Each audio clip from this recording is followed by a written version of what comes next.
Sorting of 3D objects. Sorting यानी groups में रखना या क्लासिफिकेशन करना। हमें कुछ 3D ऑब्जेक्ट्स यानी 3 डायमेंशनल चीज़ें दी जाएंगी और उनकी हमने सॉर्टिंग करनी है।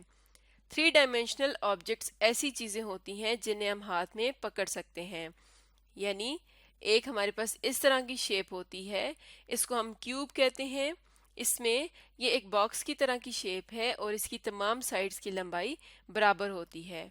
इसी तरह से ये भी हमारे पास एक शेप है, ये भी बॉक्स की तरह होती है, लेकिन इसमें तमाम साइड्स की लंबाई बराबर नहीं होती। कुछ साइड्स की लंबाई दूसरी साइड से ज़्यादा होती है। ऐसी शेप को हम कहते हैं क्यूबॉइड। यानी क्यूब में तमाम साइड्स की लंबाई बराबर होगी और अगर बराबर नहीं होगी तो वो क्या होगी? क्यूबॉइड। इसी तरह से एक इस तरह की शेप होती है, बिल्कुल राउंड, एक बॉल की तरह। ऐसी शेप को हम कहते हैं स्फेयर। और अगर हमारे पास इस तरह की शेप हो जो नीचे से गोल हो और ऊपर यहाँ पर एक कोना बना हुआ हो, तो इस तरह की शेप को हम कहते हैं कोन। इसी तरह से ये भी एक 3 डायमेंशनल ऑब्जेक्ट है या शेप है। ये किस तरह की होती है? नीचे से भी गोल है और ऊपर से भी, और यहाँ पर साइड से बिल्कुल सीधी है, तो इसको हम कहते हैं सिलेंडर। और इस तरह की भी शेप्स होती हैं जिनके नीचे नीचे वाली जो साइड है ये ट्राइएंगल या स्क्वायर होती है और ऊपर एक कोना बना हुआ होता है, तो इसे हम कहते हैं पिरामिड।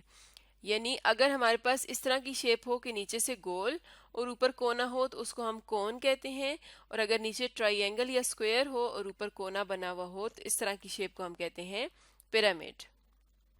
तो अब हमारे सामने कुछ तस्वीरें दी गई हैं। ये चीज़ें हम रोज़मर्रा देखते हैं और इनमें से हमने देखना है कि जो 3 डायमेंशनल चीज़ें हमने पहले देखी उन जैसी कौन सी तस्वीर लगती है। यानी इनमें से कौन सी चीज़ क्यूब की तरह लगती है, कौन सी चीज़ क्यूबॉइड की तरह लगती है, कौन सी चीज़ की तस्वीर स्फेयर की तरह है, कौन सी कोन, सिलेंडर या पिरामिड की तरह है। तो जो चीज़ें क्यूब की तरह होंगी उन्हें हमने यहाँ क्यूब वाले खाने में रखना है। तो इस तरह से तमाम चीज़ों की सॉर्टिंग होती जाएगी। अब हम यहाँ पर जो पहली तस्वीर है इसको देखते हैं। तो यहाँ पर हमारे सामने एक कैंडल की तस्वीर है, और अगर हम कैंडल को देखें तो ये कैसी होती है? ये यहाँ नीचे से भी गोल होती है और ऊपर से भी गोल और साइड से बिल्कुल सीधी होती है। तो इस तरह की शेप को हम कहते हैं सिलेंडर। तो इसको हम यहाँ से उठाएंगे और सिलेंडर वाले खाने में रखेंगे। सिलेंडर वाला खाना यहाँ पर है, तो कैंडल को हम यहाँ पर रख देंगे। इसी तरह से नेक्स्ट हमारे सामने एक आइसक्रीम की तस्वीर है, और आइसक्रीम कैसी होती है? ये यहाँ से गोल होती है और यहाँ एक कोना बना हुआ होता है। तो अगर हम इसको देखें तो ये किसकी तरह लगती है? ये एक कोन की तरह लगती है। तो हम आइसक्रीम को कहाँ पर रखेंगे? कोन वाले खाने में। तो कोन यहाँ पर लिखा हुआ है, तो आइसक्रीम को हम यहाँ रख देंगे। नेक्स्ट हमारे सामने एक लड्डू का छक्का है, और अगर हम इसको देखें तो ये एक बॉक्स की तरह होता है और इसकी जो साइड्स की लंबाई है ये बराबर होती है। यानी ये किसकी तरह लगता है? ये एक क्यूब की तरह लगता है, तो इसको हम रखेंगे क्यूब वाले खाने में। इसके बाद हमारे सामने मैच बॉक्स है यानी माचिस है। तो माचिस एक छोटा सा बॉक्स होता है, और अगर हम इसमें देखें तो इस साइड की लंबाई इस साइड से थोड़ी सी ज्यादा होती है। तो अगर एक ऐसा बॉक्स जिसकी साइड की लंबाई ज्यादा हो उसे हम कहते हैं क्यूबॉइड। तो हम मैच बॉक्स को रखेंगे क्यूबॉइड वाले खाने में। नेक्स्ट हमारे सामने एक ऑरेंज की तस्वीर है। ऑरेंज कैसा होता है? बिल्कुल गोल, एक बॉल की तरह। तो जो गोल शेप होती है उसको हम कहते हैं स्फेयर। तो हम ऑरेंज को यहाँ से उठाएंगे और स्फेयर वाले खाने में यहाँ पर रख देंगे।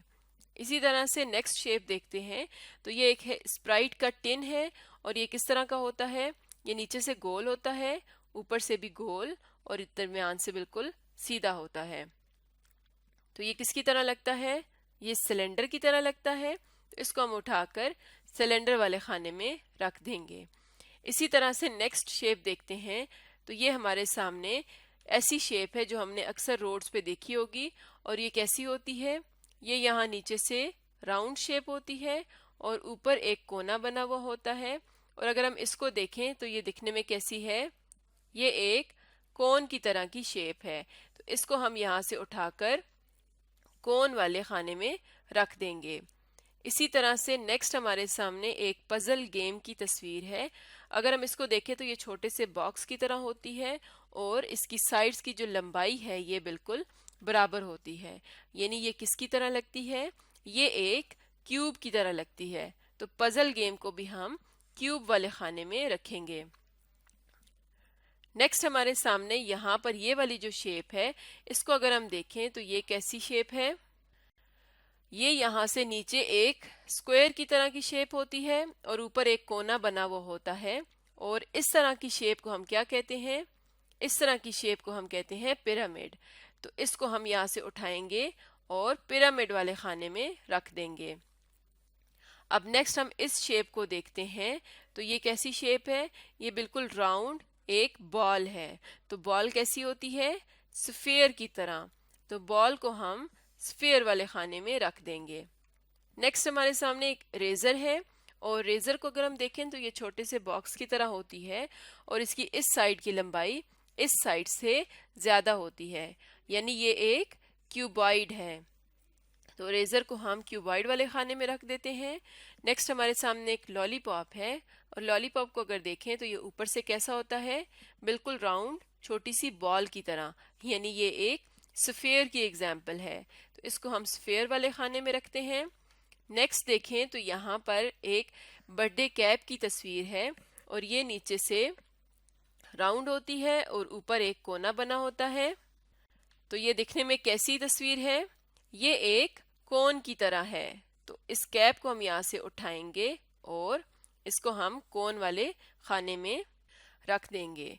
तो इस तरह से हमारे पास जहाँ पर जितनी भी चीज़ों की तस्वीरें थीं 3D ऑब्जेक्ट्स की, उन सबको हमने तरतीब से ग्रुप्स में रख दिया। तो इसे हम कहते हैं कि हमने 3D ऑब्जेक्ट्स की सॉर्टिंग की है, यानी उनकी ग्रुपिंग की है।